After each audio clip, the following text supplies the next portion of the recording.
Hey man, Hey there, Jose. How are you? I think sorry for the delay. Um, Too many commitments with my children. Um, a drawing, a puzzle.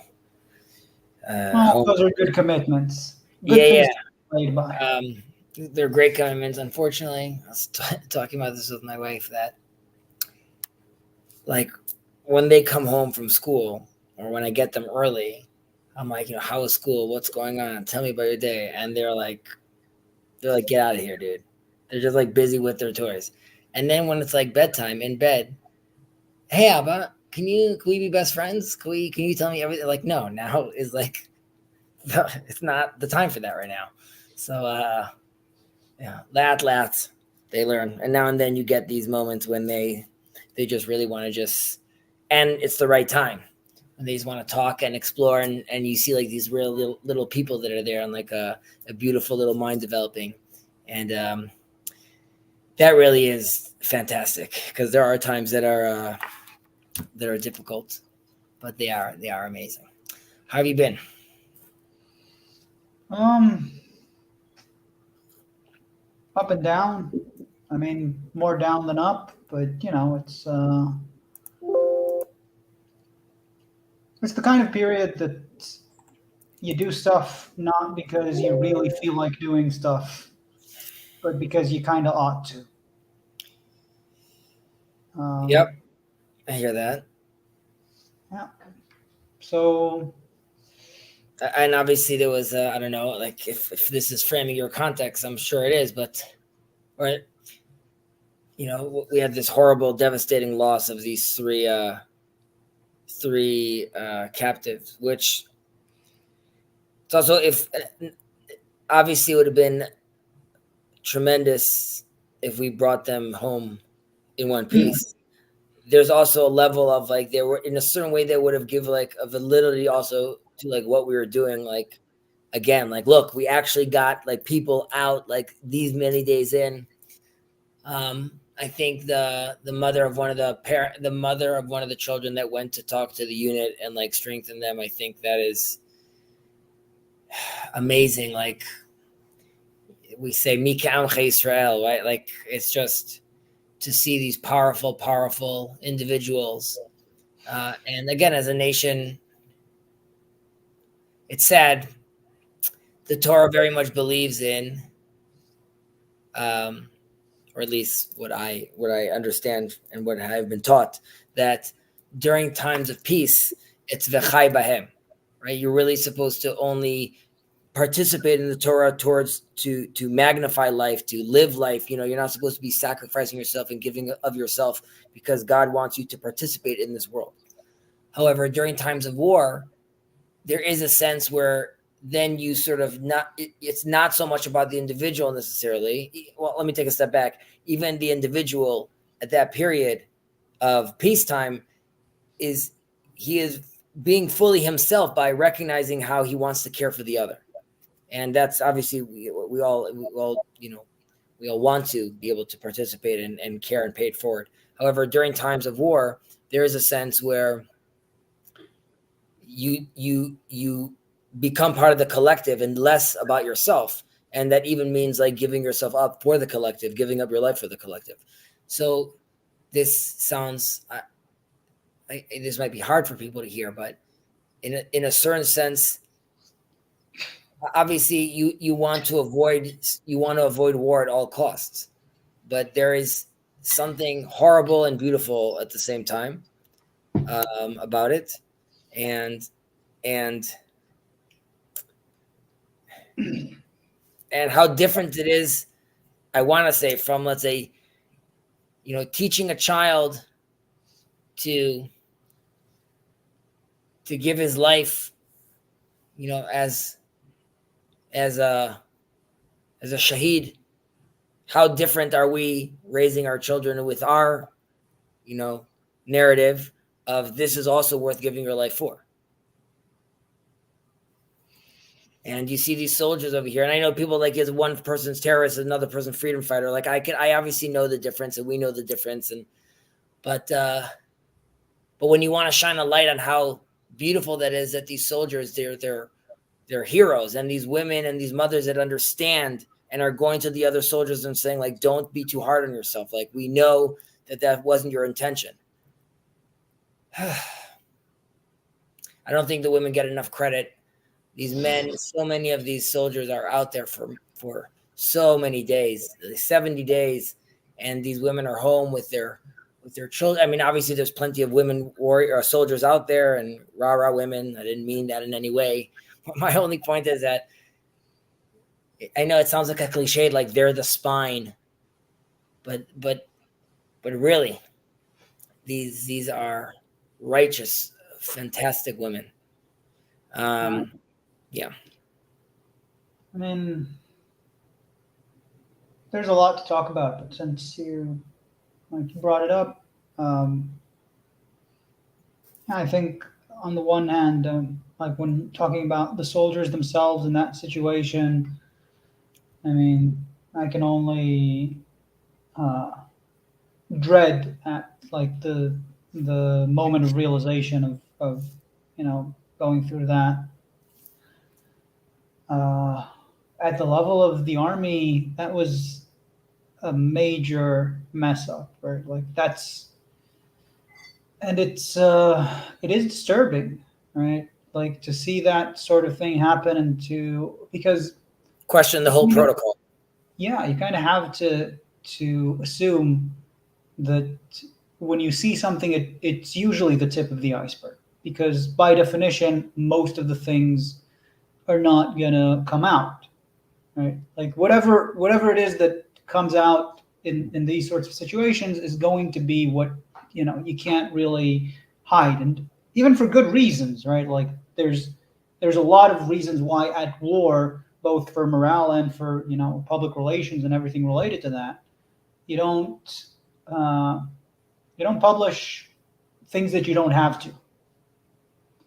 And when that sort of thing comes out and you read the preliminary investigation on how that happened, on how shots were fired, right? Like completely against protocol in this case. And you wonder about like the fact that these people are there with frayed nerves for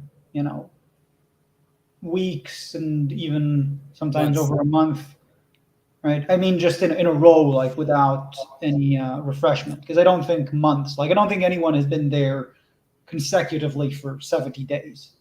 No, but there's been people there that are there for extremely long stretches. Yeah.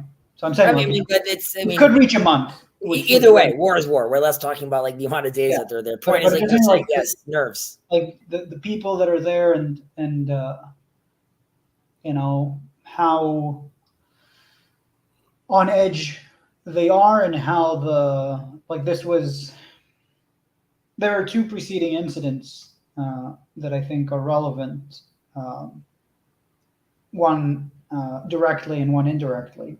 One is the just days before that, I think it was 13 soldiers were killed in confrontation with terrorists, and that it was from the same unit. So it was the same soldiers that had. I'm not sure, like the same unit, but it was the same platoon or whatever it translates to. So for them, even this space and this interaction, all this was to them was like already extremely tense. Yeah, and they'd already experienced, their friends getting killed in that very context. So, I mean, that certainly puts that into light. But also, this was preceded by another heartbreaking and devastating tragedy where Yuval Kastelman was shot dead by an Israeli soldier. So this is there was a terrorist attack in eastern Jerusalem, and just for anyone listening to us, and a man who was on the other side of the road and had background in security forces and had a weapon immediately got out of his car and killed the terrorists that were shooting people. Then the soldiers that apparently were in a nearby bus stop started shooting towards where the terrorists were, where he was now at as well. He ran from some of the bullets. Then he got on his knees, took off his jacket, raised his hands, and begged for his life, shouting that he threw out his wallet. He threw Yeah. out his wallet as well, and with his ID card. with his ID, to make sure that there's no misidentification. And he was still shot dead by 3 bullets by one of the soldiers, who later went and got an interview in Channel 14 saying how he went and took care of the terrorists, and how all the soldiers in Israel are all dying to mark an X on their weapon, to count the kills, right? And this was after the event, which apparently, despite what had happened, it only became clear to him later that he actually killed someone who was not the terrorist. The unquestionable elements, though, were that there was a man on his knees raising his hands, having taken off his jacket to show that there is no explosive device, right? And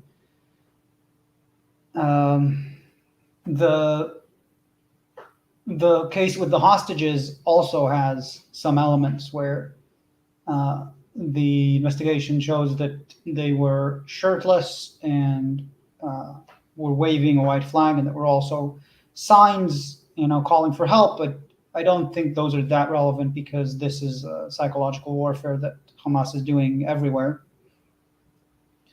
And they were shot from a distance by, the first shots were fired from a distance by a sharpshooter. So not in a situation where, they already were thinking there was fire against them or anything.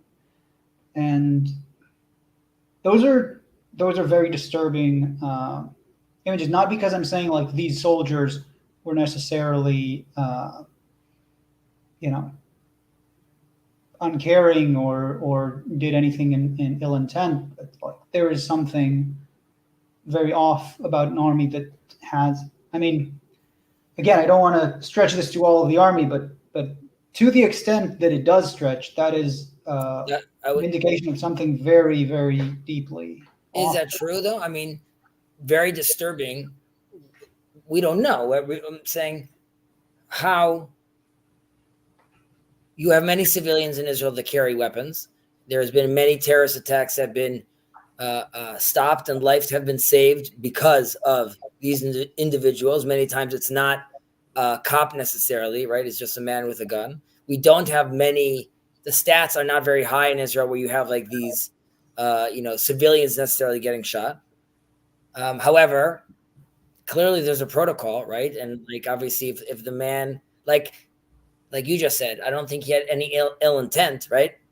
Having said that, if he's in a situation that we could see on camera that the guy's getting down, he's throwing his thing out, then one has to real question, how quick is this person on the trigger? And you'd be like, well, listen, there's a lot of adrenaline running. Okay, but then I don't know, this guy, what's the protocol? This guy can't have a gun. We can't have people walking around just feeling willy-nilly ready to shoot.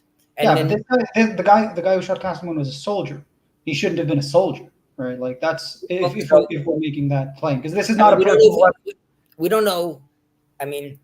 We don't know him yet necessarily, right? I'm going to just play this out, right? There could be soldiers make mistakes, obviously.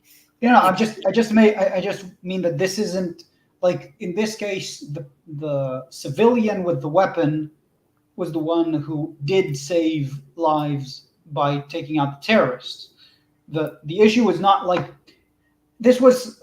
This is also annoying because it was the response of, again, Netanyahu, which I don't even know if you want to talk about, but his response. I think we can, but I feel like that's happening at a different level. Yeah, but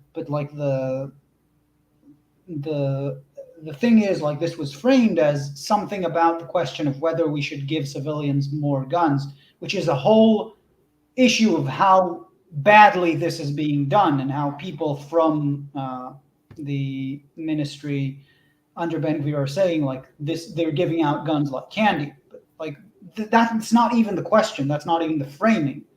I think, to me, Castleman's case, there's a direct line drawn from Elor Azaria to Val Castleman, right? Like, Elor Azaria was a soldier who was caught on camera confirming a kill against a downed terrorist some years ago. I don't remember exactly when.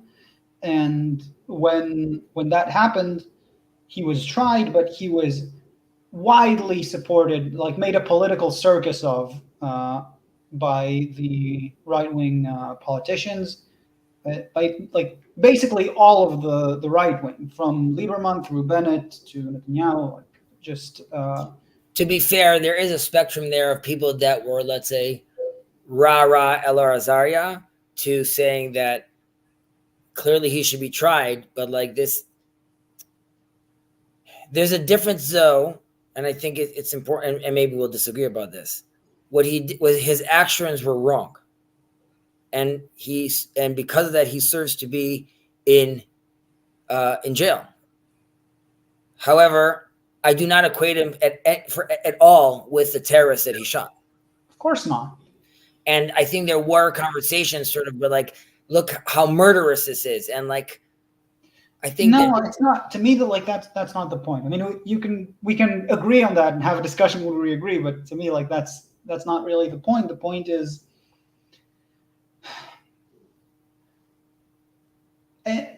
armies need to be able to enforce discipline, and both in Elor Azaria's case and in the shooter of Val Castleman, these are people, let's say, specifically in Elor Azaria's case, we don't know everything or enough right now about Castleman, but there's very disturbing signs from that interview that I was talking about. Like, these people who are supported by massive amounts of encouragement from a certain political party or certain political parties, even people within the government, to basically dish out the law in their own way, like saying all of the terrorists are bnei mavet, right? Like, sure, when they are a threat, right? The army has very clear rules. If there are is Ismail Haniyeh a threat, even if he doesn't have a weapon? The question of the killings of the higher ups, yeah, right, is completely different. I'm talking about within an army situation, like a fighting situation. Oh, yes, you're saying like as far as a combatant, right? If as a combatant, I'm with you. Correct. Yeah. So, and this is a very strong element in politics, especially since Elor Azaria saying, like, they deserve death. This is what we do. We kill them. Make sure, like, the idea is, like, they are terrorists, and don't let someone else make that decision for you, right? To capture them, and then they'll put them in prison, and then there'll be some deal, and they'll get released. These are murderers. You should kill them, even if they surrender. Is the implicit in that, and in many cases the explicit. Would you?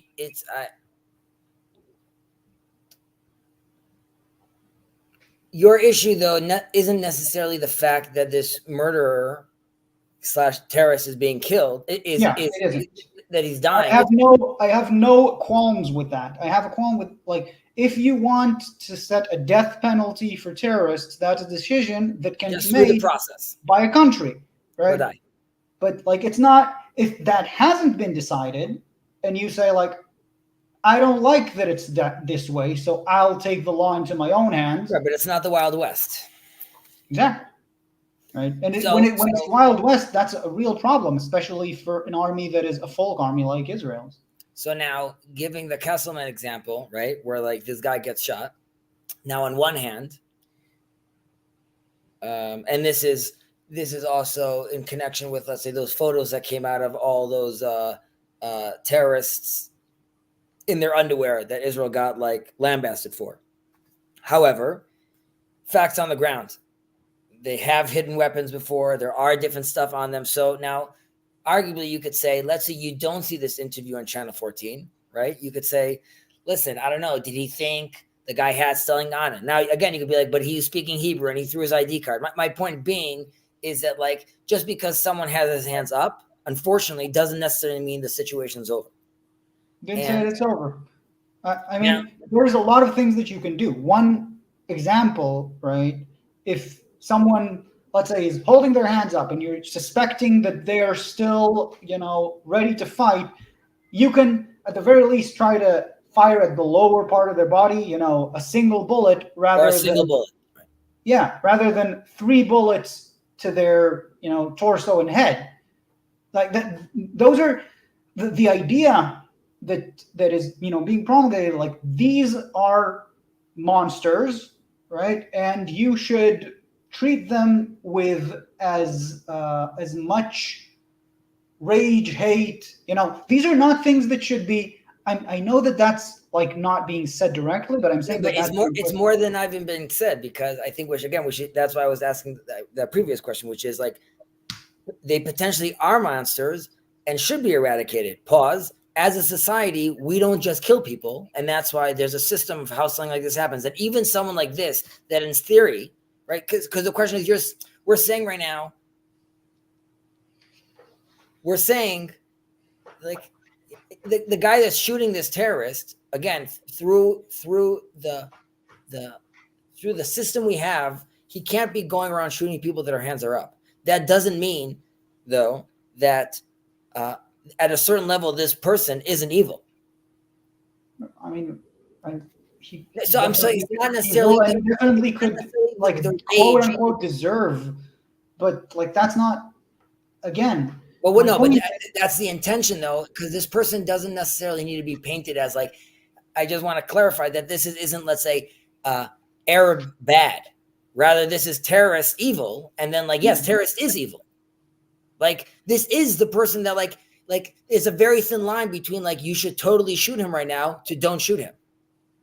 Look, I want to point to a painful spot here, right? Because the murderer of the Wabsha family, right, like in Hawara village, right, is just as much a terrorist as our doubt. Yep. And so is Balbochtan and whatever. But for sure, the standard by which we would judge someone who would, like, if the Shin Bet were on him and they would just shoot him and this would come out, then that wouldn't be, hey Jacob, that wouldn't be like something that our society could just accept as well. He was a terrorist, he was evil, right? There is an us versus them element there. Like, Arab terrorist, very bad. Jewish terrorist, well, we have to put him in jail, right? Well, I mean, that might make sense, and I don't like, that's something, that's a policy that a country can make, to say, like, we are in a state of war, these are our enemies, and things can be different, but like, I don't think that we can ignore that element there. But my pushback would be that it's far and few between are the examples where you just have that in Israeli society. That is the fringe. It's loud, and we discussed this in the past, where it's very, very disturbing that someone like Itamar Ben-Gvir, right, which you could say is a lot more versed in that crowd, a lot more comfortable in that crowd, has reached convicted 8 times. I think 3 of them in terrorist accusations, like in aiding a terrorist organization. So that is definitely a very concerning sign. And you could talk about that, whether that being like a trend of like the right in the world rising, or you could talk about that more specific combination of that and religious extremists. Regardless, though, the majority of the Israeli society and the majority of the religious communities in Israel, they completely oppose such behavior. And that's what you hear. Elor Azaria was a big deal because it's in the news. It's in the courts. You don't. I mean, right? We don't have any schools named after terrorists, right? They don't get none of these people get paid salaries. So none of our kids in school are being taught, right? So again, like it's internally, I think it's extremely important that we do that we question and we demand answers and we expect expect a moral system. Having said that, when like we have to be very careful when we make these comparisons, because I do think Israel. I wasn't making a comparison, right? What I was comparing was how we treat a person who is evil when he's from our own people compared to how we treat it from when he's an enemy. Like that's why I wasn't saying that they are the same. I was comparing the way we treat them, and my point being, right, regardless of whether you see him as the embodiment of evil or not, there's a reason why this isn't the Wild West. And all I was saying is the example of the Jewish terrorist in this case is meant to bring up the sort of emotional response that you would have for that compared to the emotional response you would have for something like Elor Azaria's case. And obviously, well, not obviously, my sense is that we should have that in mind when we see ourselves, conducting ourselves in that manner with our enemies, because like it's a slippery slope once you allow yourself to do that. But don't you find, and Jacob, you could jump in a moment.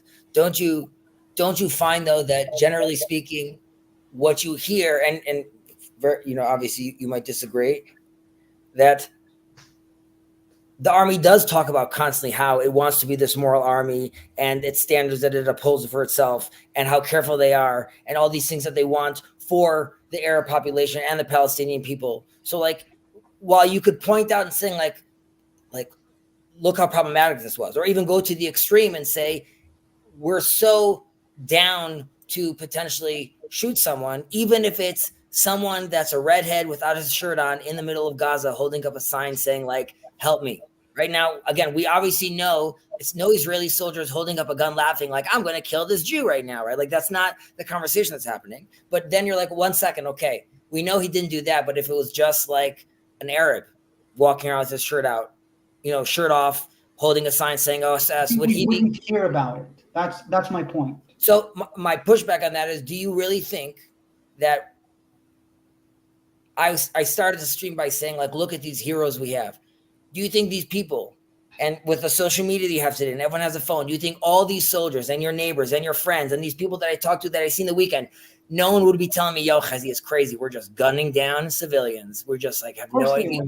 No, I don't think that's the case. But I think, like, first of all, going on previous wars, on previous cases, the testimonies that you hear later, even from personal acquaintances, like there are cases where good people in a bad system can do very bad things, and the Kfar Qasim massacre is one example where it was an extreme case, going on past events. But even, just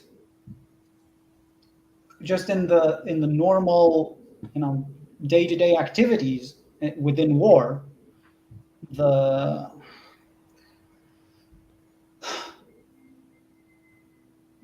extreme situations that people are put in require extreme discipline. That's what an army needs to do. And I think like you said, if Israel was so,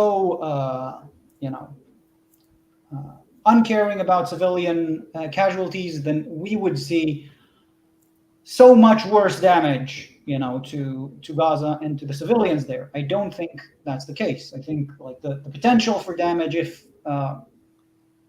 we had, I don't know, similar morals to what Russia perpetrated in Mariupol, for instance, then I think the death toll would have been easily 5 or even 10 times higher at this point. Though that's regardless of a very tragic historical event, a recent historical event. So yeah, I think that's the case. But I do think that there are trends, and there are what I'm most disturbed by is that this sort of politics is trying to get in and actually does that by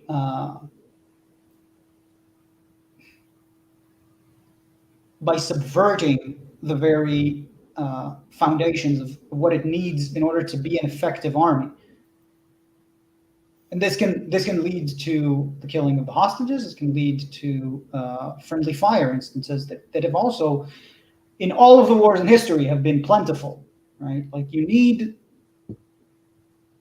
things need to run better, and that sort of extreme example is something that points to a real problem. And when I see,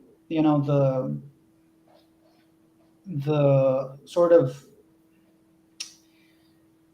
response on the right sphere of the internet to that event, I think, like, I have never seen, let's say, a repentance in general, and in this case, not either. Like, everything they have is like somehow now the people who are investigating the Castleman case are guilty, and the people who are saying that the soldiers didn't act by protocol are guilty, and anyone who's not praising every action we do is somehow a traitor from within, right? And I think, like, if we see these people as heroes, then it's a part of our duty to make sure that things that need to be resolved will be resolved, because we don't need to put our heroes in a situation where they end up shooting the people they want to save.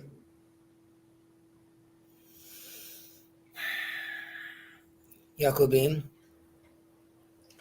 So there's a modern Hebrew term I love, which is zelofer. Zelofer. And there's a reason why zelofer has to be in English. Because fair isn't part of the Jewish experience. That's not what it means to be a Jew. It's not going to be fair. That's not what we do. That's not how we live. That's not who we are. Ivri Anochi. Right? And to be Jewish means saying, yes, I am held to a higher and better and different standard. And the fact that it's not fair is up to God to rectify. And Eile berecha ve'eile besusim, right? That it's not with our guns. It's not with the Air Force. It's not Tzahal. This idea of a secular Zionism and materialistic, humanistic Zionism is a bankrupt idea that would never work, that will never work, has never worked, cannot work. Zelo fair. Get used to it. But it hits at your Zionist. We're a superpower. We're a superpower. Our only superpower is our yeshivot and our tefillot and our Torah and the Talmud. That's our only superpower. There are no nuclear weapons that can save us from this. זה לא fair.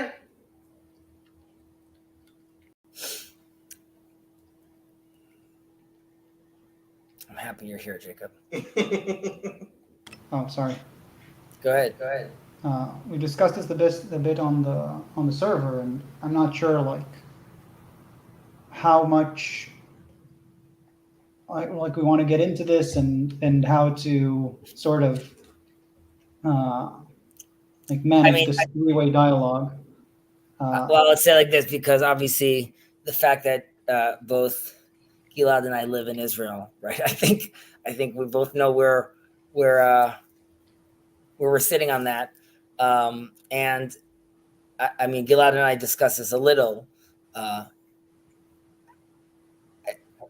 You're not a secular Zionist, right? Correct. So I was going to say, like, I feel like I'm somewhere like in the middle in a certain sense, where, I mean, I see the secular, obviously, ultimately as, you know, this is a tool, this is a vehicle that is still very, like, needs to be used and to develop into a much greater and ideally a more clearly divine manifestation of what it's supposed to look like. And so when I come and say that terms like Atchalta de Geulta, or that, like, you know,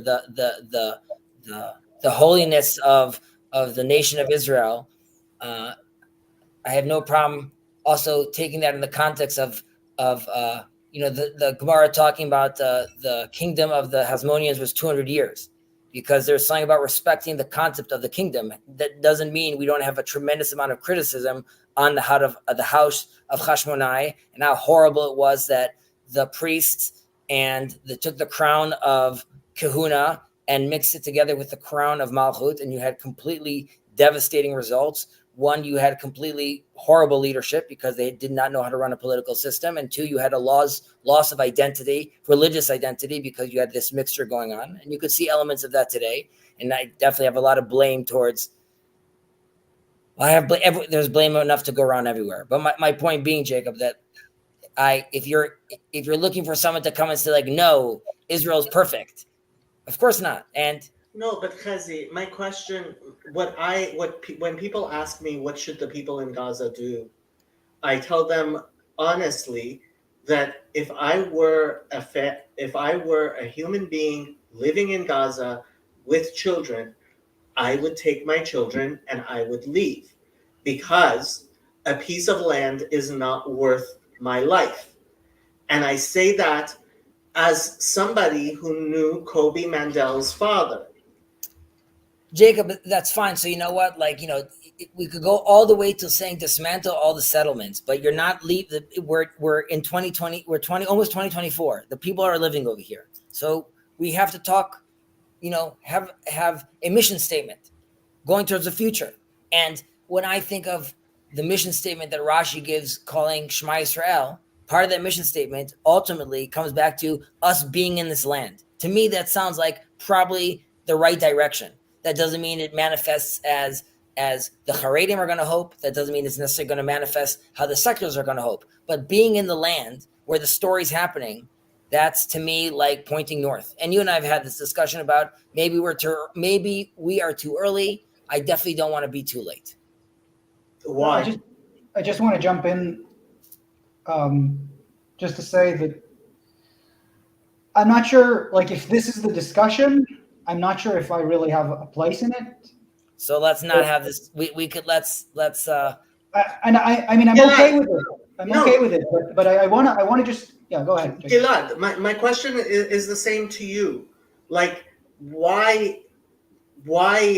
And frankly, there's a reason why so many people who are from your camp have left Israel and are living in Los Angeles.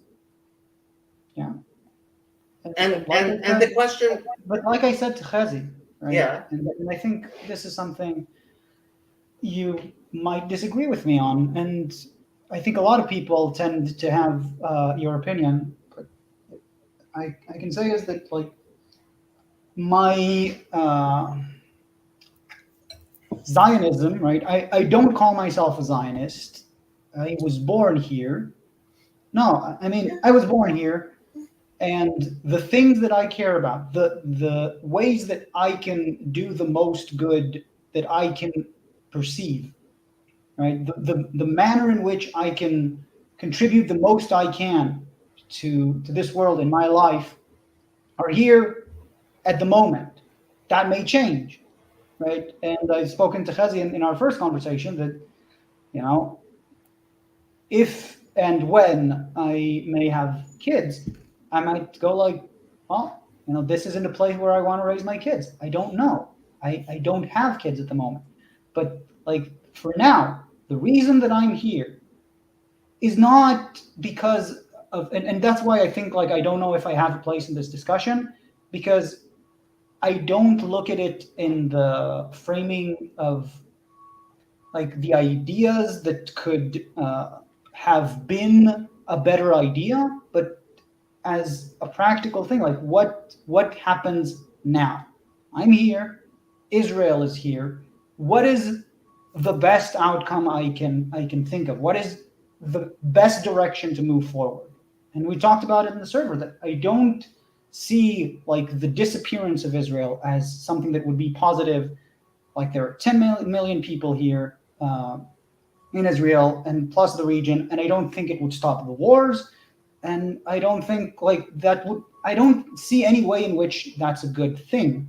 I think there are a lot of ways in which Israel should change its path in order to bring about more peace and less animosity and less death. And that's where I focus on. So I'm just not sure where that meets with you. And I tried to kind of get you. Maybe you can. So this is Yeah. where, when I start talking with people who aren't Jewish, they start calling me a Zionist, right? So I am perfectly serious when I say that the reason I want Hamas gone is not solely because of the threat that it has for the Jews living in Eretz Israel, but for the Gentiles. For sure. When you realize that those kids, that the people, there's that guy who goes around calling himself the son of Hamas, right? It's the Green Prince or something, right? Yeah. Musab Hassan. Yeah. And it's not out of a love for Israel, really. It's because he saw how Hamas treated Muslims and Palestinians, yeah. right? And if the Jewish way of looking at it was not, oh, I wish all of these Gazans would die, which is what plenty of Jews all over Israel wish.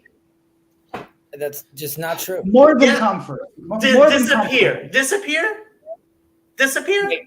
Let's hope The Gazans? Yeah, they would just disappear.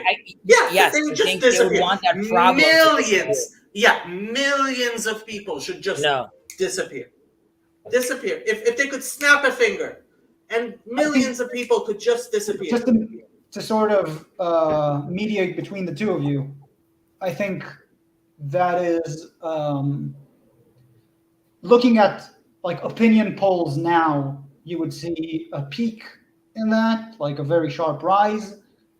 That in all of conflicts in history, that's something that happens, but I don't think that is the representative.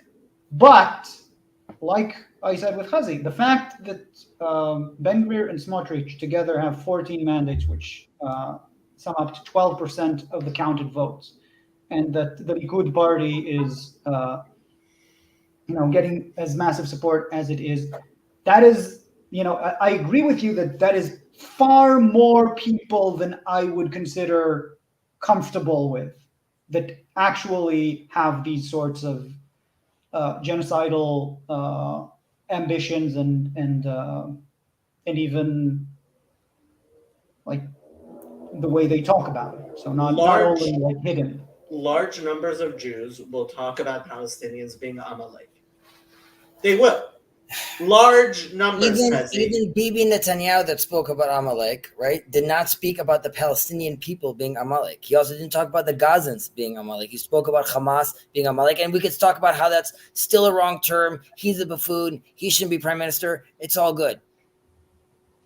And unfortunately, this is not said enough by Israeli leadership and religious leadership, but there's only love for Ishmael. Ultimately, he has to come back into the tent of Abraham, and that's why they're not going anywhere, and nor do they need to go anywhere, because this is like they're in this land as well, and it's all hunky-dory.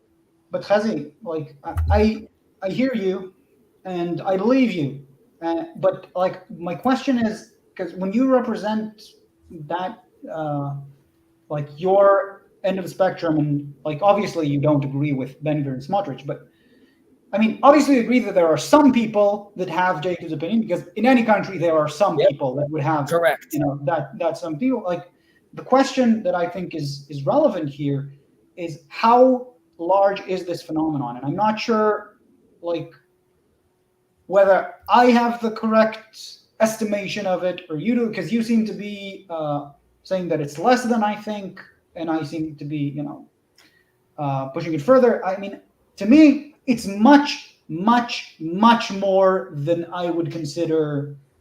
The fact Itamar Ben-Gvir is seated in the Knesset, much less a minister in the government, is mind-boggling. We need to be fair, though, and I need Gilad, you would agree that one of the reasons why he's at the position is due to 5 rows of election, not BB. Like, this is a not natural coalition. And I'm not saying that it's not indicative of other trends. However, Bibi, that's not a natural partner for him. And in many cases, he was pushed, and we know that there was deals that fell apart. And we know that Ben-Gvir had to connect with and hijack the term National Zionism and that whole party. So it's horrible that we are where we are today. But nevertheless, even Donald Trump, right? This is a result of a corrupted system constantly manipulating itself. So it's not like one day Israeli people woke up and said, now 14 mandates of us want Itamar Ben-Gvir. He got in to be able to lock in a coalition because people were locked into it could only be right or left. And specific about what you said, Gilad, about, if the numbers are with me, if they're with you, unfortunately, we know that there's, you hear about woke, and then how much of that is pushed on social media, and how much does Fox News just focus on that. And on the flip side, you have, how many anti-Semites or fascists are there in America? Same thing over here, right? When you just hear and you have news and you have politicians, and we spoke about how completely corrupt the whole. Chazi, correct me if I'm wrong. Itamar Ben-Gvir had a picture of Baruch Goldstein in his living room. I don't understand. He's a bad dude. Then what's he doing in the Knesset? One second. No, 1 second. What's he doing in the Knesset? You're right. He shouldn't be there. By the way, just like many of the Arab parties, right, that are apartheid, horrible, anti-Arab country built up, right? You're going to allow there to be people like Azmi Bashara that was a terrorist that we still pay his salary, right? Now you're in a country that has this built-in conflict, and yes, you have a system that allows minority voices to get a tremendous amount of seats in the Knesset. So a lot of this is due to the system we have, and it's horrible that we're in this place for sure. And I think it's crazy that Ben-Gvir was not removed from any position of power up until now. Let me try to also respond to why I think Ben-Gvir is in the Knesset, which, I couldn't agree with you more, and I've been saying it in every opportunity I can, right? Like it is beyond belief, right? Like he's literally convicted of terrorism, and he is the minister of the police, right? Like there is a terrorist criminal in charge of the police. Like that cannot be, overstated. It is insane. Now, the way that this has happened, if you're curious about like why this is the case, then there are a few reasons for that. One, like in the general picture, I think once when you see all over the world, the phenomenon of trying to exclude more and more. Like you try to exclude the Nazis, let's say, and then like, okay, but if you're racist, you should also be excluded. Oh, if you're against illegal immigration, you should be excluded. Well, if you're against immigration in general, etc. Right? And then there's not enough of a consensus to create the exclusion of the real extremes. Like that's a phenomenon that I think happens. And I think it's generally that is something that should be laid at the feet of the left more than the right. Like that is happening. When you talk about the specifics here in Israel, like I've spoken to a few people who have voted for Ben-Gvir. So you have massive amounts of ignorance. Like they just don't know. That is a surprising amount of people, which is like, I don't know. I don't even know what to say about that. How can you vote for a criminal without even knowing that he is a criminal? But that is the case with like every anecdote that I've seen of someone who's saying like, yeah, he seems like he's going to be like tough guy or whatever. Right. Like, I don't know. I mean, the level of stupidity that goes behind that is imperceivable, but it is the case in many instances I've seen. And that means they're not racist then. I mean, I don't necessarily know what that means they're not racist. It just means their attitude is not, let's just get rid of every Arab. The left has been overstepping this for many years, in the United States as well. But it's shocking to me how the left in Israel has collapsed. How many mandates do all the leftist Jewish parties have? 20? Depends how you count left. I personally think they have currently less, significantly less. How has the entirety of the left, when you have a one-party state, it's a failed political state. So Israel is a failed political state. Yeah, I agree. And I think a part of this is what we were discussing with Chazi about the anyone but Bibi campaign that has been going on sporadically since actually 1999 was the first time that it came out, which is, I didn't even realize that. But very successful.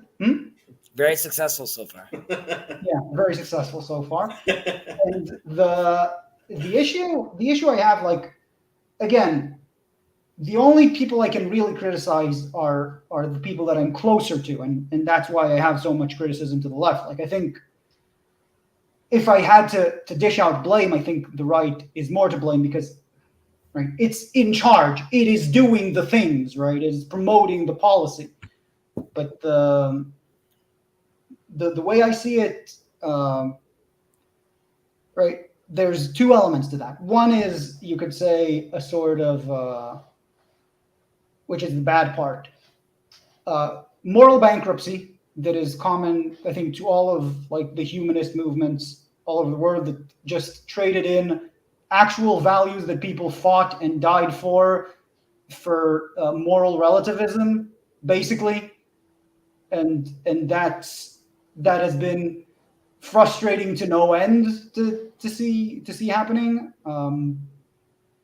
But the other part of that is kind of like the last ditch effort, which like you're stuck on, to say like okay, like we lost. We're not gaining political power. We can't even influence policy.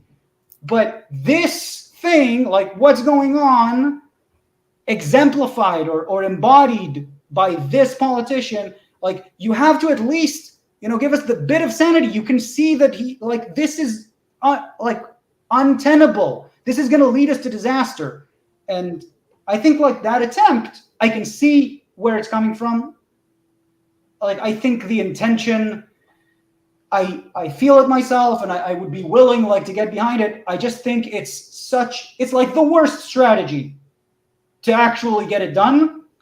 And it has proven itself as the worst strategy, throughout all of this time. Like, if you don't have an alternative, if you can't come up with a positive message to say, actually, this is what we want to promote, right? Which hasn't happened since, by the way, how did the, Bibi get in power? Rabin was assassinated, right? Like that was the last case that someone, you can agree or disagree with the idea, but someone had an actual alternative, an idea of what should happen now that wasn't Bibi. Ever since then, everyone is just telling you to say, hey, I can be Bibi instead of Bibi. I have the same exact idea of what needs to happen, but I'm not him, right? That's why I'm saying it's very hard to count mandates on the left, because the people that are opposition are just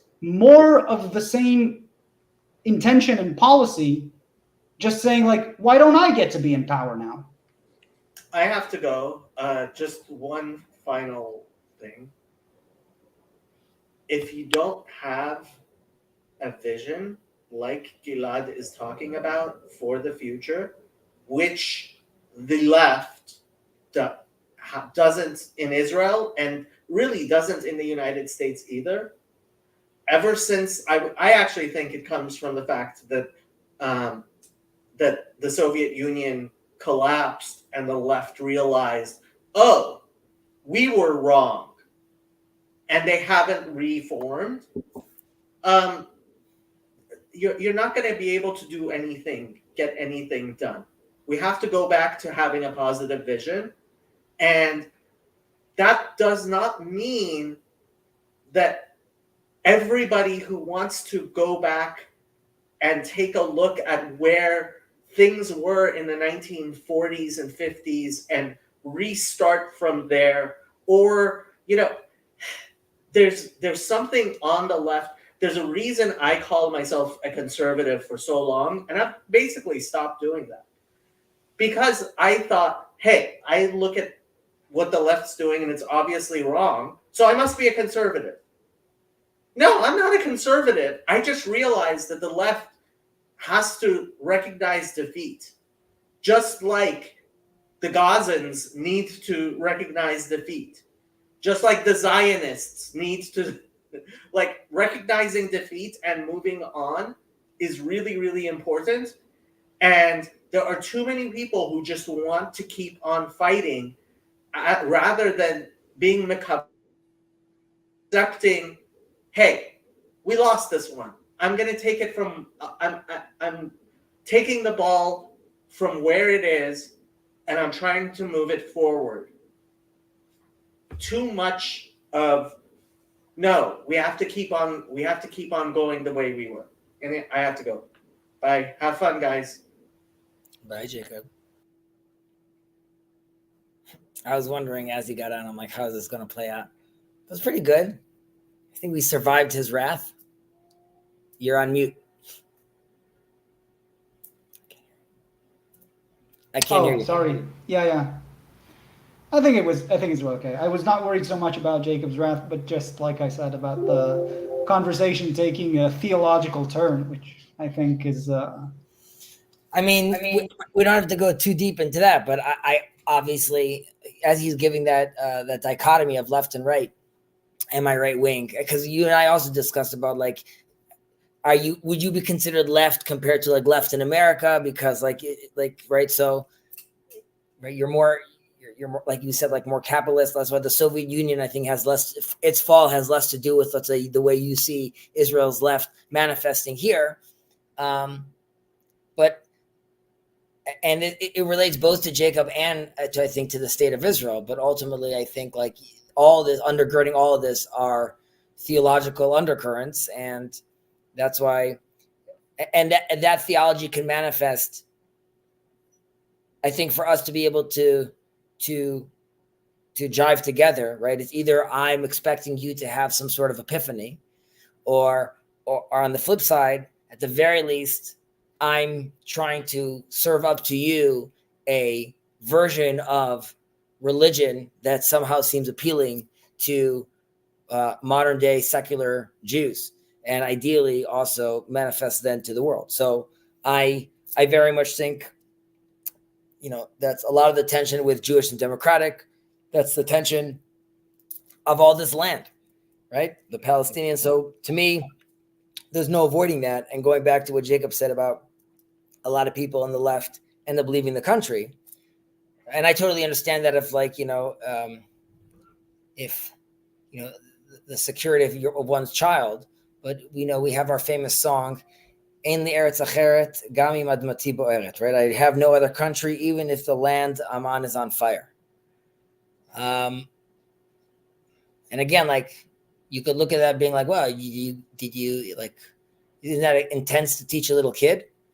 And you could be like, well, that's also what the Ukrainians are fighting for. Maybe, but I mean, my son knows he's here not because he was just born over here, right? I don't see him as he is a boy born to Jewish parents. Rather, I see him as a Jewish person, part of a lineage, and in his ancestral homeland, which, like you said, or Jacob was saying with, and I think you were agreeing with some of it, comes with a tremendous amount of responsibility. One where you have to expect a higher standard from yourself, and we should be looking into these shootings, and that standard would demand Itamar Ben-Gvir not being at the position of power he's in, and it would demand. So let's start with that standard, because I think it's kind of binds a lot of the things you were talking about together. It is very automatic for me to say that I cannot have the standard to my behavior set by my enemies. That's not the comparison to, well, we're better than the people we're fighting. That has no weight for me, right? Because they can't be setting the standards. The standards have to come from somewhere else, from somewhere higher than that. And I think that relates to the fact that, which we've talked about before, I can be interested in many different religions and cultures and religious practices, and I can follow whichever of them I want. But having grown both to my family and here, there are things that just, they are a part of who I am as a result of that. And I think having studied Judaism, I realized where a lot of those things come from. To me, that, the notion that I can say, okay, the fact that these moral standards that I have actually are rooted in something deeper, or even just in something that has a long lineage and a lot of writings about and a lot of sources to sort of go to when discussing them, that is a huge privilege, right? That is a fantastic thing to have, where you can say, I'm not stranded in this kind of period of time and space where nothing can guide me. There's a lot of. It's a great antidote to the meaning crisis.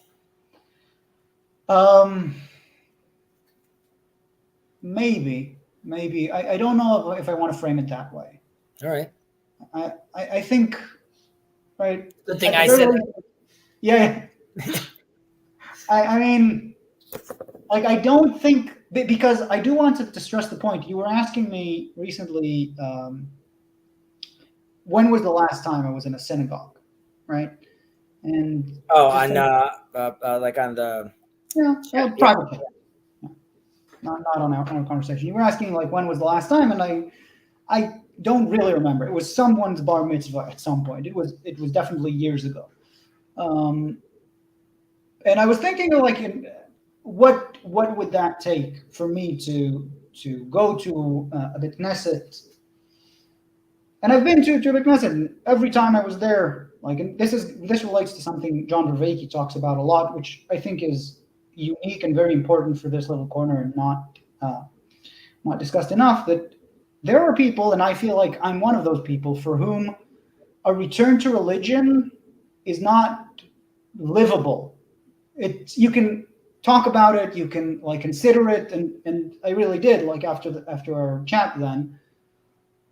But there's something about it that just, like, it's not the cultural language that I grew up in. It doesn't resonate with me in the same way. I don't have the taste for it. I don't have the like spiritual connection to it. And to me, like, the best example I could think of, right? Why is it hard for me to put on kippah? Was interesting because I think it still comes from even then a Jewish origin, because it's lasot sheker benafshi. Right? I don't believe in this, and like to just say, okay, well, it's your culture, I'll respect you, I'll just do it. It's like, that feels wrong, and it feels wrong, I think, and you can tell me if that seems the same to you. Like, in a way, if you were invited to dinner by a Gentile family while visiting Korea or whatever, and they would offer you food that's not kosher, right? And you wouldn't want to eat that food because you are so shekel b'nafshecha, and it's not like, and to me, like, that was a realization that I thought was interesting, in the sense that I want to be able to communicate with you. Like, we're talking, obviously, I'm here because I find this important. But the place where, like, how that takes shape, how that conversation happens, and what kind of level of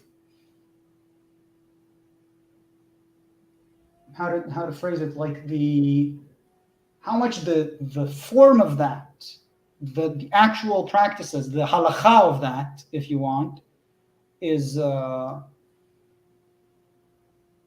rigid, is where I think we differ. Because I don't see a contradiction, but with you talking with people like that see Brenner and Trumpeldor and whatever, like all of these massive figures as role models. And I think, like, that's where I see, like, you can think of me, I don't know if it works because I don't know enough about it, but like to think of people, even Jews living in Israel, as in some ways like Noahides, right? Like, I think can be beneficial rather than sort of the more uniform view of it. Like, you should be more religious. You should go towards. I was gonna say I couldn't agree more. So I'm gonna say that because that's my knee-jerk reaction. But I agree. There's gradations to it, but there is definitely also, in historical context, there's always been the house of Judah and the house of Israel. And there's always been some that have been more, extremely more observant, and others that haven't. And the question is, can we, in a certain way, all be elevated, but yet return to, in a certain sense, a more spectrum version of our religion? There's a term we use a lot, which is in Orthodox circles called someone is off the derech. Someone is off the path, right? So did you hear what happened to Joey's son? He's off the derech right now. He's mixed with the bad crowd. And I believe that our religion offers a wide enough path for it to be very, very difficult to want to be off that derech. So you saying, like, listen, Chazi, there's parts of me that recognize that I look back at my roots and I see that where these things are stemming from and where these things are coming from. Obviously, that's beautiful to see, and having that rich culture is amazing to see, and the rich religion is amazing to see. And there's something about Jacob saying, like, Ivri Anochi, that, to me, that rings very true. There's something about that, which is, X 2000 X years ago, we got kicked out of our homeland. It's been a very long route, but like, we had one goal in our mind, which is to come back. And that is part of, obviously, our story. Now, it's fortunate and unfortunate that while we managed to maintain a tremendous amount of our religion and our culture and our history, you have right now in Israel, and this is part of the irony, right? You're almost there, yet you, in a certain sense, are very far away, because what you look at, and I'm saying this generally, as, let's say, Judaism or religious manifest is, the ultra Orthodox, or how it's manifest, let's say, I know you've studied religion as well. I'm saying how you see it affecting your life in the day to day, like its effect on policy in Israel. That's where I think like the rub comes in, right? And you and I have discussed many times where I think, a medinat halacha, or like a theocratic state, so to speak, it's a red herring to say that turns into Iran, because that's not the future I'm looking for, and that's not the future I understand from the text I read that the world is looking for. However, it does require, at the very least, from people like you, and you have done this, but not all have done this, to really look and search and see and understand their origin and understand these ancient texts, right? So you have an ear that is a lot more sensitive to this and could appreciate a lot more of these things, and vice versa, right? Like you said. Just one thing about that, right? I've spoken to a lot of, like in my circles in the university, there was a lot of people who, like secularizers, I don't know, datlashim, people who were religious and became secular. And the thing that's surprising to me is how little they know of their own roots, right? Like they are usually, like, naturally, when I talk about things, like Talmud stories come up because they're relevant for a lot of things that happen.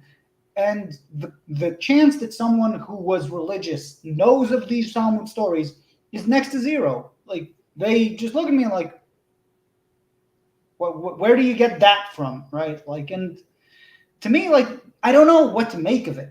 I say that it's surprising, but I mean, my answer to that would be that the majority of datlashim are coming from more ultra-Orthodox homes, and there are as a more specific regimen of what they study. And I quote Rav Kook when he says that the Talmud was the great band-aid of the exile. Or others rabbis have talked about famously how, the Kabbalah teachings, the mystical teachings, are what are called davar gadol, the great thing, what we should be focusing on. And Talmud is really more of, let's say, the entree. And in a sense, by the way, in that case, I'll let you continue. But I always see myself as a parod, right? So in Pardes, I don't go to the Sod, right? Which I think is that's where it gets crazy, bro. Yeah, but like for me, whenever I encountered it, I was like, I get why all of these things have to come before Sod. Like, right. Until I'm really sure that I need to go there, I shouldn't. And to me, like, that's also a cheapening that I see, like people who have no idea about the parod, right? But go like, oh, actually, Kabbalah says that. You don't understand Kabbalah. Like, I definitely don't understand, but I can tell you for sure that you don't. So, first of all, Pardes is an acronym from Pshat, Drash, Raz, Sod, and these are different levels of interpretation of our texts, just as far as what anyone's listening. Secondly, there's a famous story of the four who entered the Pardes, Rabbi Akiva and his crew. One dies, one goes crazy, one, being Rabbi Akiva, comes out peacefully, and one is a student, Rabbi Elisha ben Avuya, who later is dubbed the other. And this is a hint to the conversation happening at the time of two powers in heaven. He sees Metatron on the chair, the throne of God, and he gets very confused and he becomes a heretic. Now, like you said, one should the words the rabbinic literature uses is lemalek karso, right, to fill your belly with the pered first before you go into the deep end. One needs to learn how to swim, and Rabbi Akiva famously tells them when you go inside and you enter this this enlightened state slash well, we don't have to get in like what induced these states. Either way, he says, when you see these pillars of water, al tumru ma'imim, right? Don't assume you comprehend what you see, right? It's more than meets the eye. So I couldn't agree more. Having said that, there is a sense where in today's day and age, Vervaeke's teachings are butting up against with that, and Platonic teachings are butting up against with that, and a lot of this conversation. And we're in a time today where we need to be tapping into these traditions, whether it's the Sufis, whether it's the mystical church fathers, whether it's the Kabbalists, and trying to understand and have a conversation, which allows us to come to greater understanding of each other, greater understanding of the other as well. And that's why you're right that people need to arm themselves with quote unquote Talmud and Bible as far as understanding these roots. But at a certain time, you have to, if you're being told and we're being told that that's where the depth is. And that's where seemingly you start having a conversation, which is a lot more fluid and a lot more open and a much less rigid in some senses. You at some point need to make the leap. And I always say that we can't be in an exile mentality while being back in the land. And all of these are motions of that, right? Because you could imagine what it's like if many of the religious leaders in Israel were talking in a much more open and understanding manner, right? And being a lot more sensitive to the community needs. And again, all within the system, right? I'm not calling for, let's say, just, willy-nilly do whatever you want. But reform and conservatives are all reactions to the slow reaction of orthodoxy and how this web needs to slowly and meticulously move around because it's all interconnected. And there's, I mean, I don't want to cut you off if you want to finish your. Go ahead. I mean, I'm, as far as I can be from giving advice to Orthodox or, even Reform community leaders. I'm just saying, like, the question of how they should do it and how, like, that should inform their choices is not the same as saying, like, now everyone should read Kabbalah.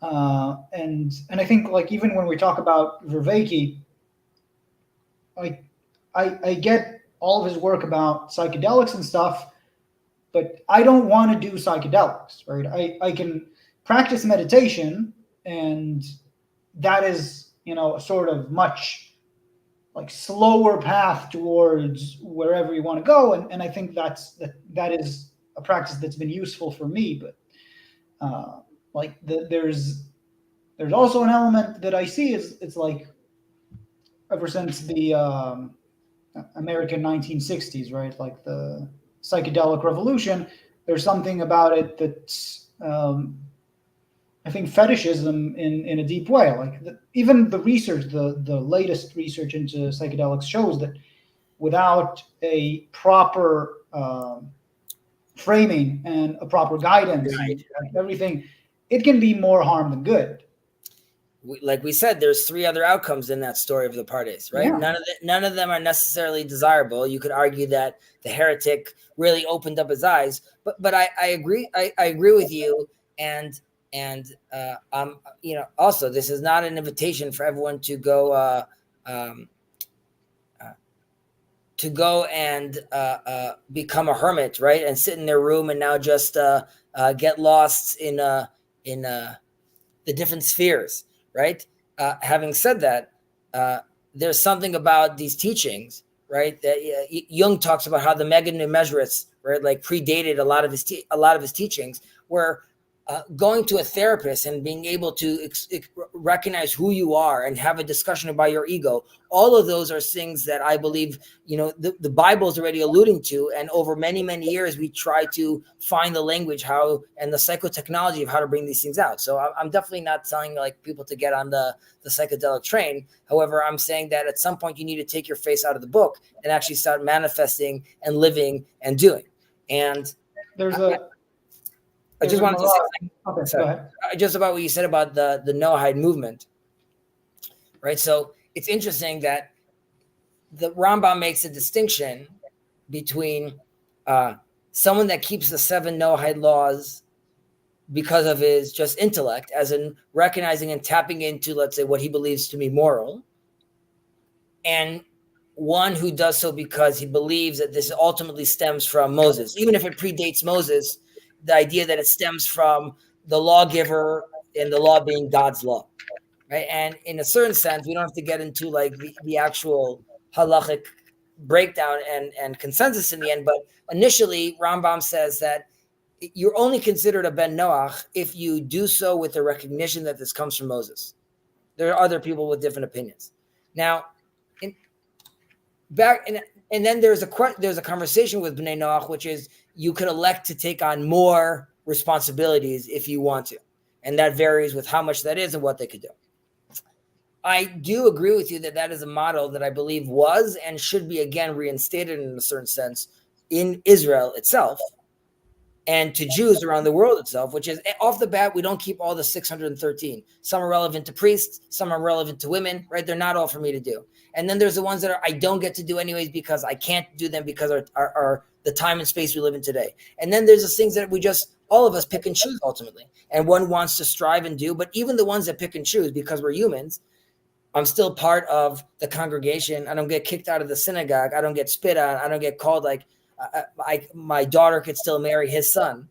So there's a sense where why can't I offer a not an olive branch, but more than that, like as we say, the Torah is left in the corner. Anyone who wants it is willing to come and take it, right? So if Gilad wants to come and say, like, listen, I'm really into like these 9, great.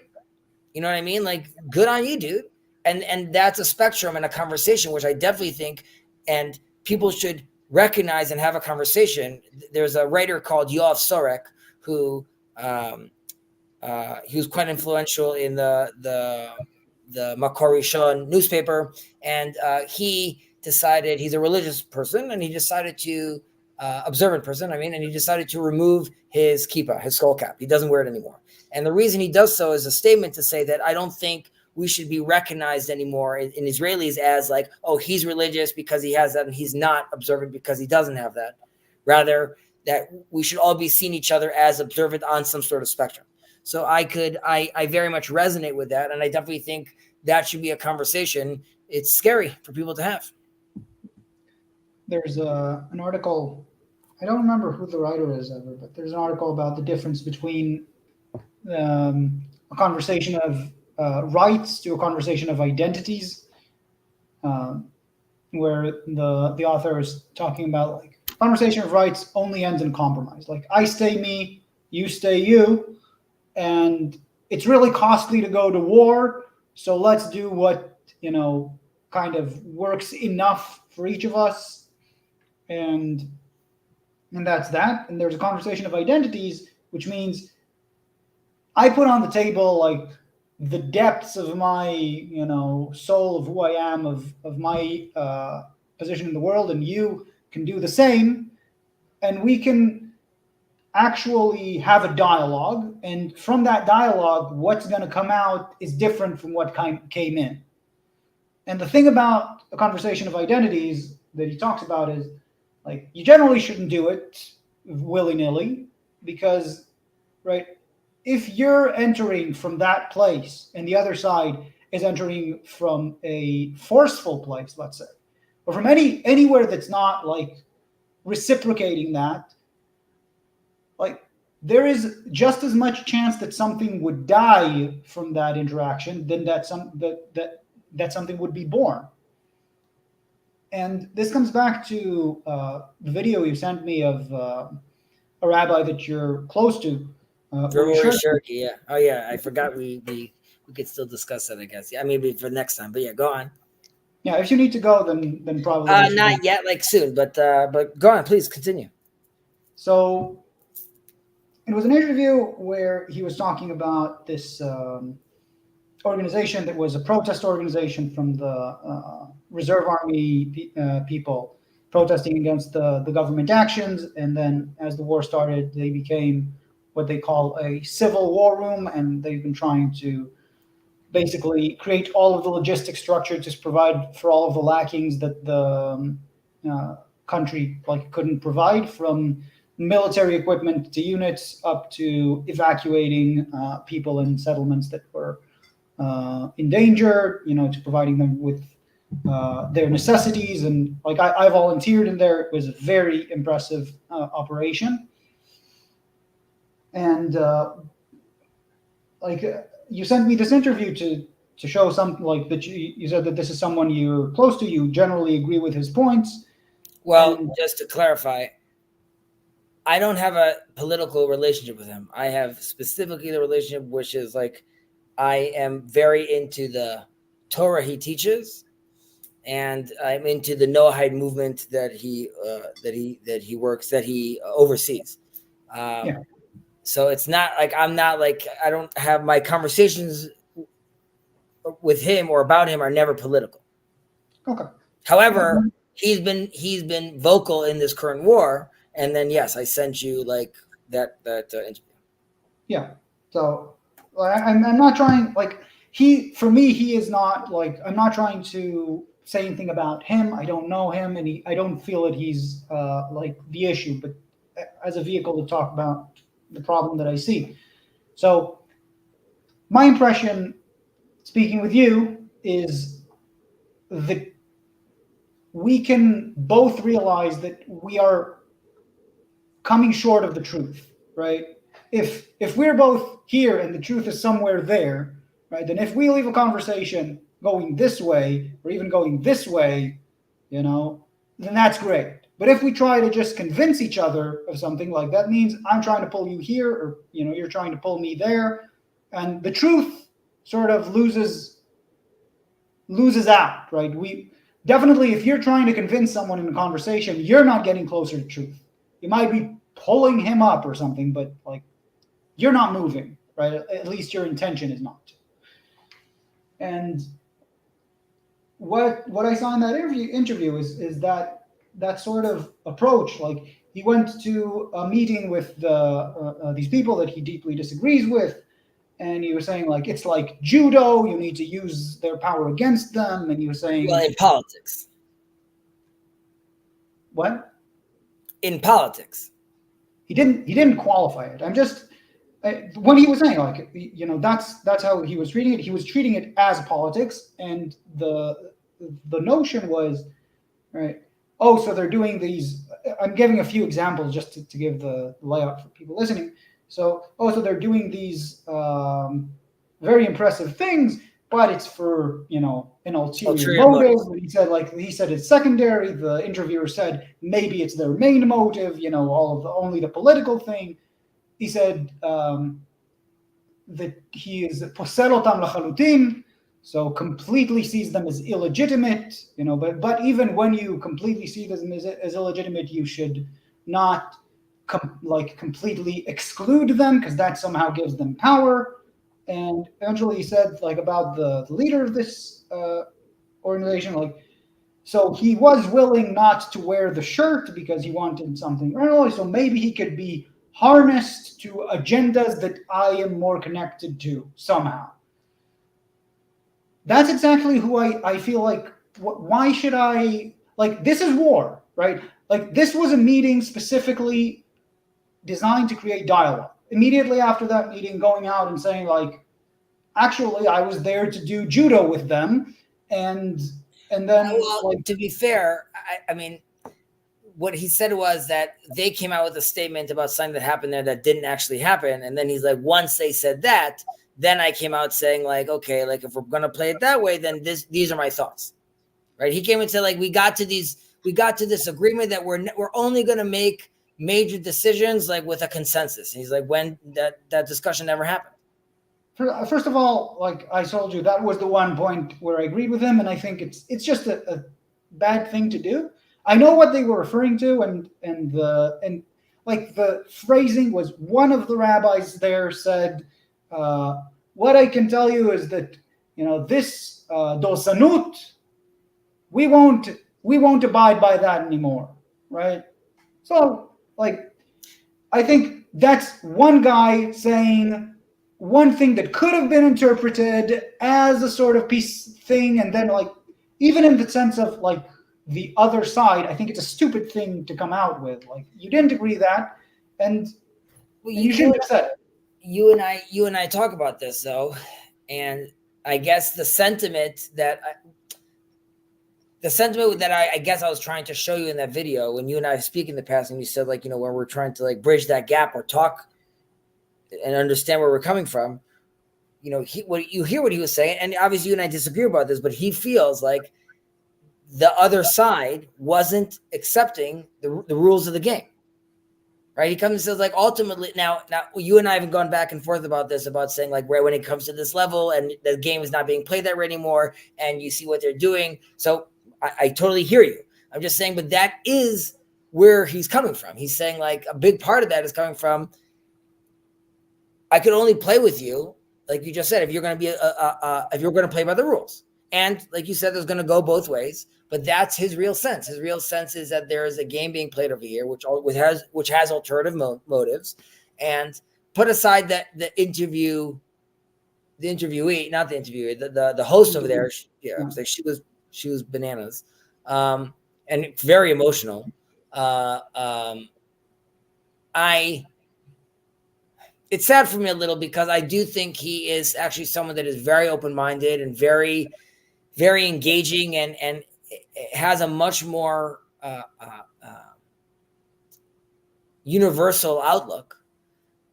Yet what you're seeing there, and I can understand why that makes you nervous, but that is also a religious response where he's saying, ultimately, like you said, Chazi, if you and I think we're just moving up at the same direction, right? Like, then we're all good. Like, we're moving up together, and hopefully we're going to find that truth. He does have a sense, right, where it's Jewish over democratic at the end of the day. Well, he totally appreciates the democratic system, and there's a certain sense in me which also believes that. So, like, the issue, there are many issues there, right? Like the notion, like, you're not playing by the rules, right? I don't really buy that. That's like, it doesn't make sense that would be the explanation, right? But I did. I'm sorry, I did, just because you and I discussed this, and I said there's a lot of times where I could see where you're coming from, but my fear is how it's being framed, how the response is happening, and I feel like you would have had a lot more of the right with you, quote unquote, on the streets if it didn't manifest the way it manifested. And that's, like, I think there's a pushback, which is, what specifically? Well, I told you that when you hear things that are misconstrued in the media, or when you see things like, we spoke about this, protesters not getting arrested, or closing down the highway, or the rate of how it's done, or people being called out, or and some of these are anecdotal, but and then you blame the right media. And I'm saying I blame the right media for pushing that, but you hear about, like, the doctors are not going to now treat the patients anymore. And then you hear about one story of, like, someone says something stupid, and now suddenly all the doctors are bad. But that created a scenario where it's very much them or us. You could argue that a rabbi and a very influential one at that should be able to see above that and try to. And that's why I like seeing the picture of them meeting together. I was happy about. And then hearing that conversation, I wasn't sending you that as being like, check out, like, checkmate. It was more just. I mean, I understood that. That's kind of what made me frustrated, because to me, like,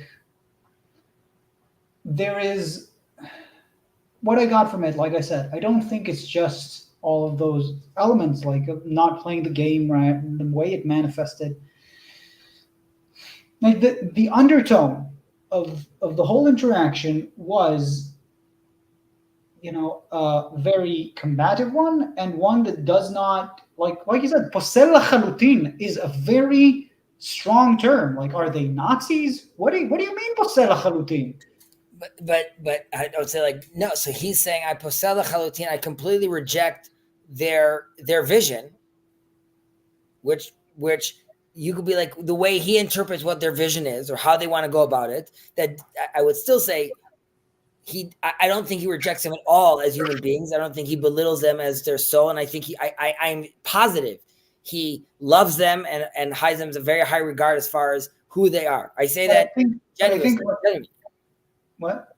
I say that because when you say it's combative, the terms of achim laneshek, right? Brothers in arms, right?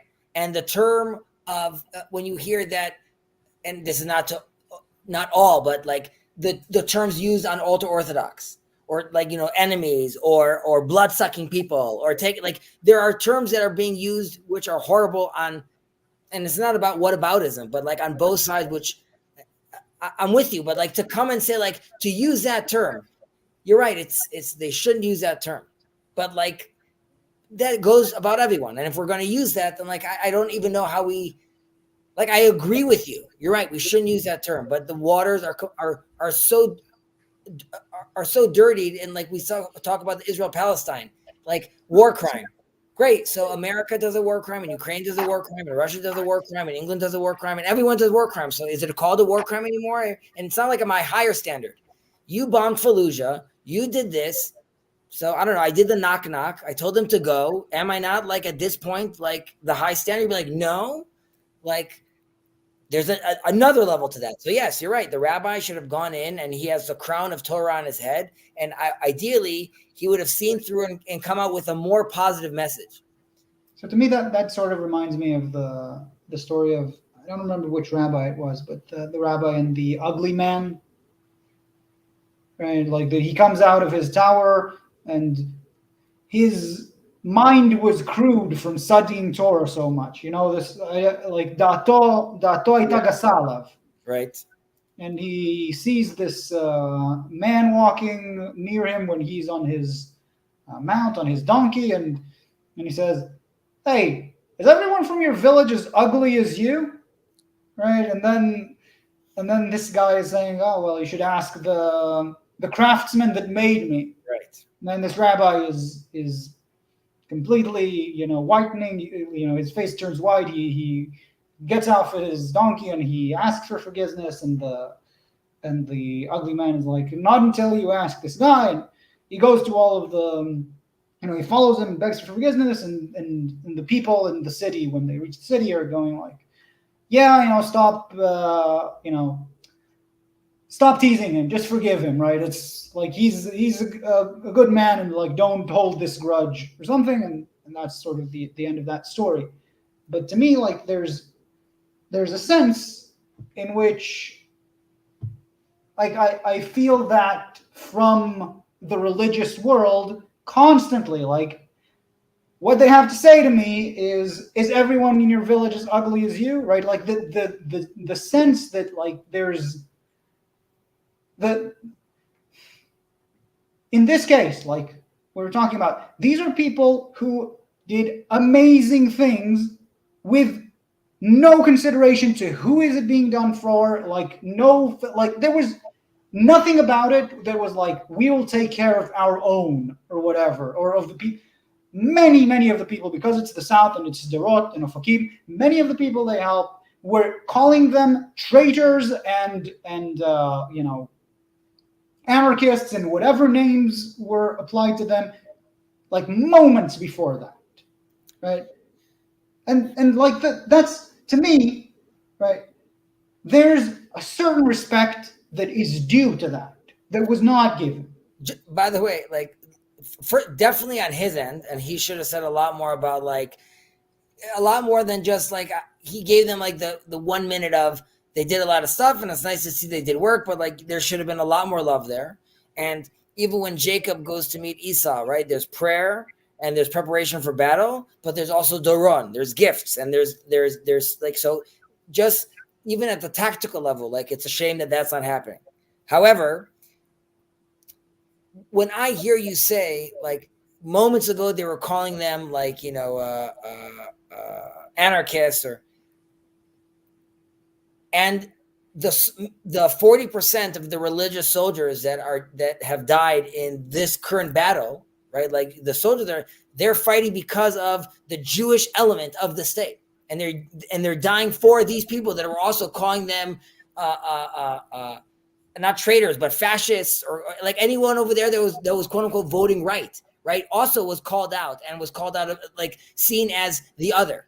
And I'm saying that's what's also so sad, which is both these sides are obviously, we are clearly one nation, and we're clearly brothers, and we're clearly, once push comes to shove, right? Like you just said, they're not differentiating between whether they're helping an ultra-Orthodox, an Ethiopian woman, a Yemenite person. Everyone's getting the love. And the soldier that's giving his life is not thinking, I'm only doing this, I'm risking my life just for the right wing and not for the left wing.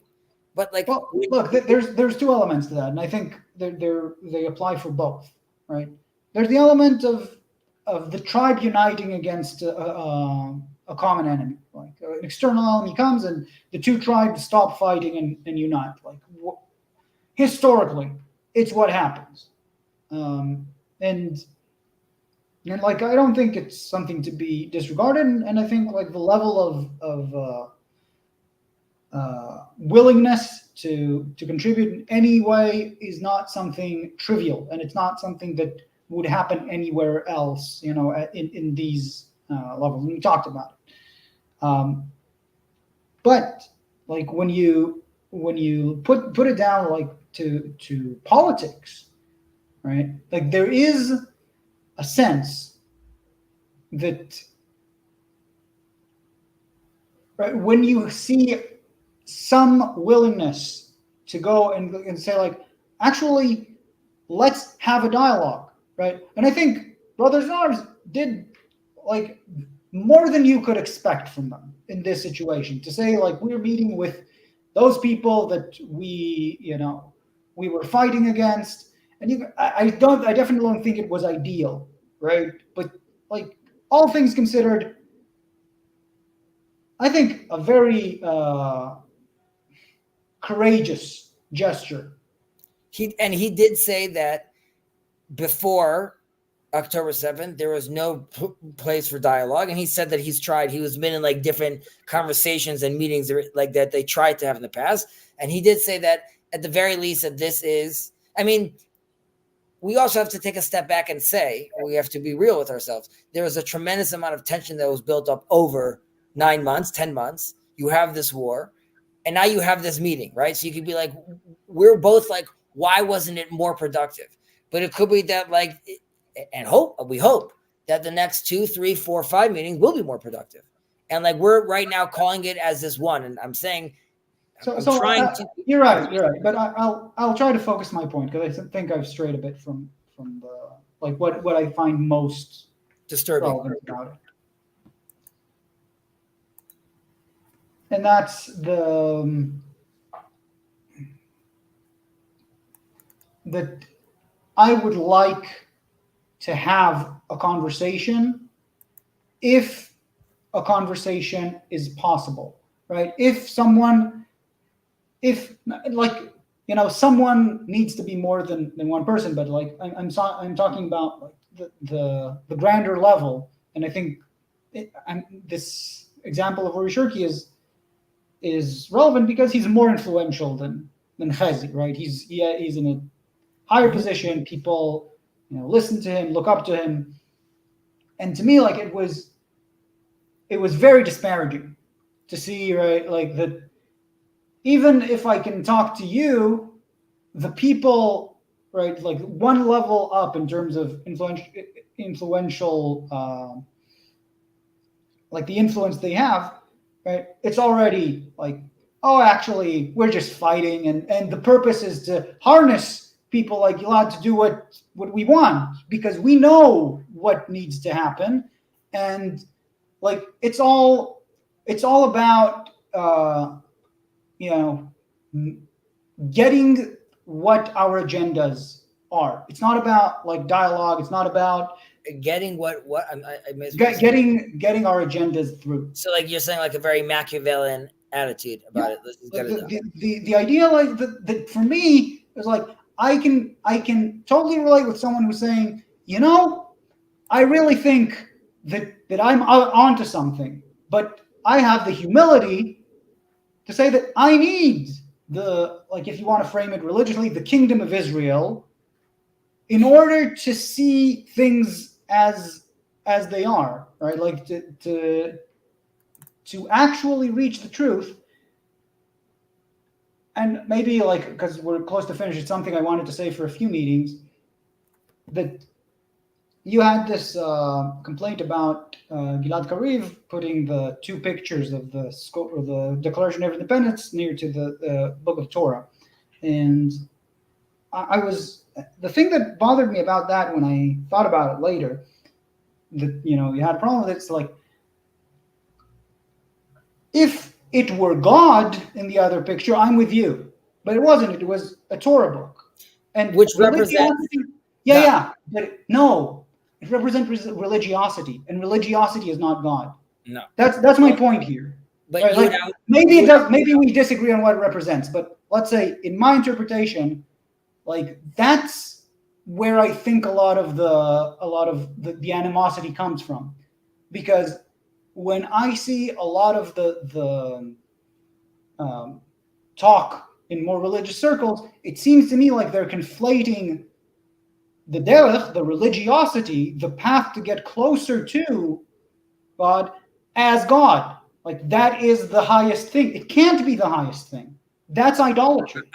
1,000%. But I'm saying when I look at that, and I would say, I mean,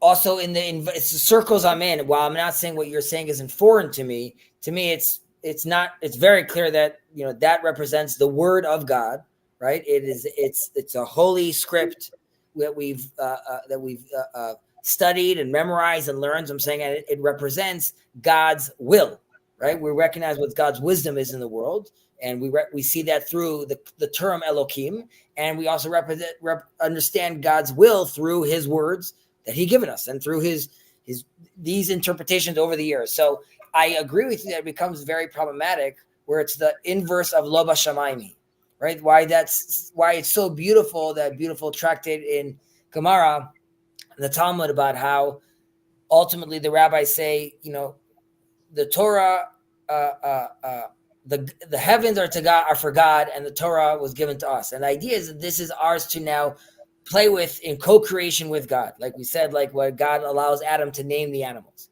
right? So very, very unique. You're right that in exile, it turned into that the Torah, in a certain sense, has become the authority, which, like, you know, that we can't shake from that. So I'm with you. That is a problem. And that, again, but to me, that is a response, that is a reaction to how Judaism manifests politically in Israel, and has manifested politically in Israel. And while I could, quote unquote, point fingers at the left for the things that I'm not happy that they take on and their attitude, and obviously I need to look inwards. We are not producing leaders that are getting up there, are inspiring, are managing to purvey a message that resonates with more people. And not that I don't think you can't find that, like you did in your classes when you were in your own seminary, right? Clearly there was a teacher over there that did a great job, and you would be like, I would totally be fine hearing this guy speak in the Knesset, but like, that's not the guy running for power. And that is I completely accept you putting that, let's say, at the table of, let's say, the religious leadership, and where we are politically on the right, and saying, like, you know, well, what do you expect us to react when this is what we see? You're right. To me, though, what I expect is to someone to be like Echad Ha'am and be like, well, I know that's not what Judaism represents, and I know it represents more than that. What Gilad Kariv to me is doing, like, it represents these democratic, like, no, it's a much bigger story than the democratic values, which are great and are a subset, and their undergirding powers are, I believe, from a theological origin at the end of the day. But I don't see enough people like you where I feel like saying, like, no, I don't want to lose up on that. I don't want to lose on my Jewishness, even though I don't express that the way necessarily Jews have for, well, arguably you do express it that way. I would say about that, maybe, like, I don't want to ruin your image, but I do want to correct, because I want to be representative of what I actually feel is like. I feel privileged to be able to actually study these amazing texts. I do not feel committed to them, right?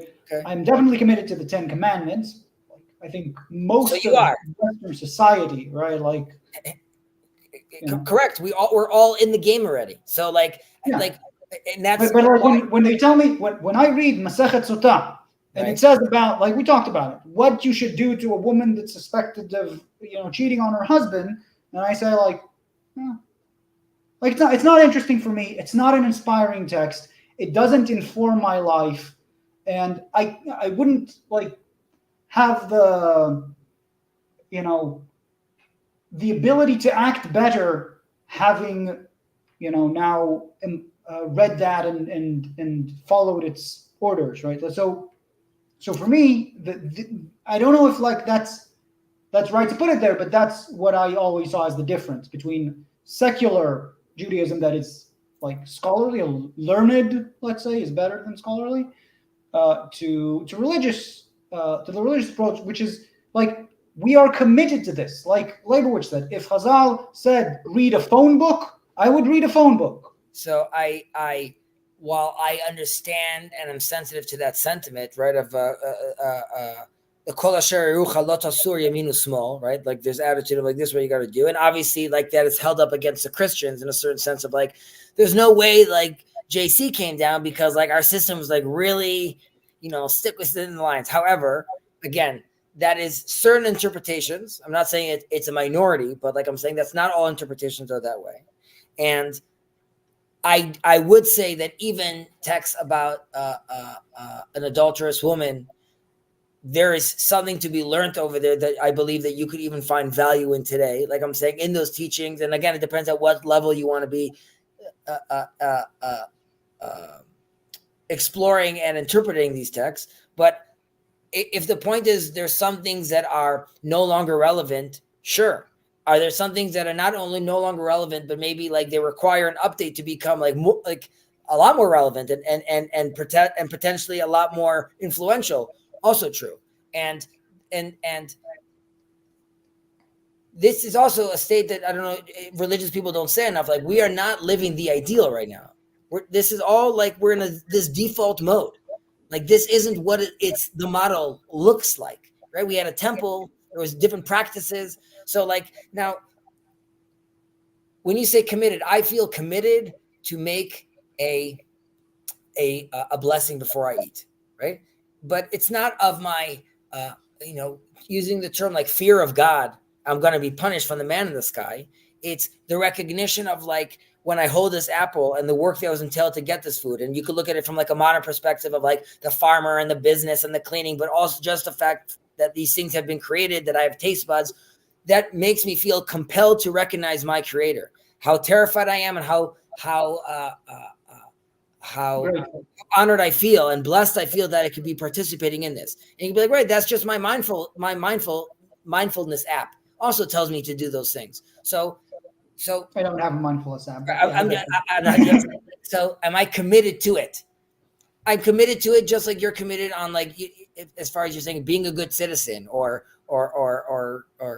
acting with the way you think is acting in a moral sense. So I think that in a certain sense, you are committed to Judaism. I'm not, like, putting it on your head, in your own version and how that manifests for you. Yes, there's things that, like, I wear these 4 fringes because I think I'm committed to it.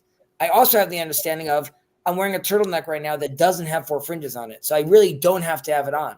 And if I have it on at night, so there's. But don't you think that the mitzvot shimiyot is exactly that sort of thing? Like, even by definition, it's like, you're committed to this. Do this. And like I know that there are like spiritual aspects, and definitely when you think of Kabbalah and everything, but the way I at least read the Rambam and many of his students, or later Yeah. that follow his Commentaries. orders, like you should just do it. Like that's just something you should do. It's not like, and to me, like I said, I don't feel that sort of necessity, that sort of pull that says like, right, I do feel it, and this is something from Leibowitz, right, like where the head of my secular yeshiva was in the car with him when he was a teenager. He was driving him to give a lecture, because he gave lectures anywhere that people asked. And he asked him, he was also already considering like leaving the religious life. And asked him, but why be religious? Like, what's the cause for it?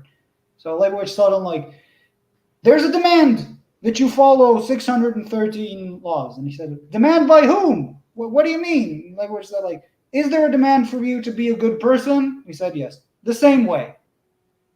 Right? Like, and for me, I really value that claim.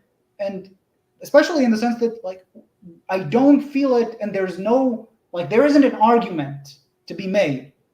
Like, you should be a good person. Why? You just should. Okay? Like, that's really the way I think, like, the thing it boils down to.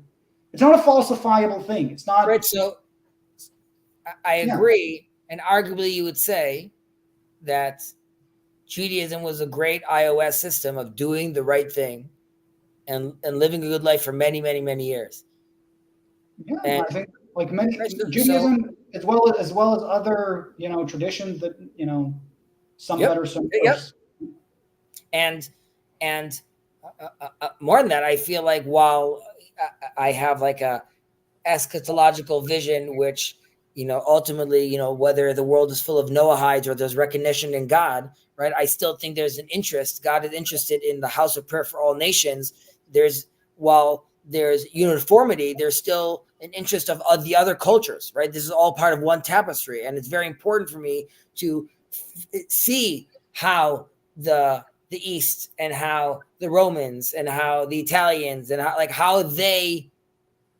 what their culture is and how it gets to also benefit and upgrade my culture and my religion as well. So, to be continued. Much appreciated taking the time. You too. I hope we have, as we enter Shabbat, I hope we have a restful Shabbat, that we find peace and tranquility and menuchat hanefesh, restful soul for all of us. A great weekend. Catch you on the flip. What a good dude.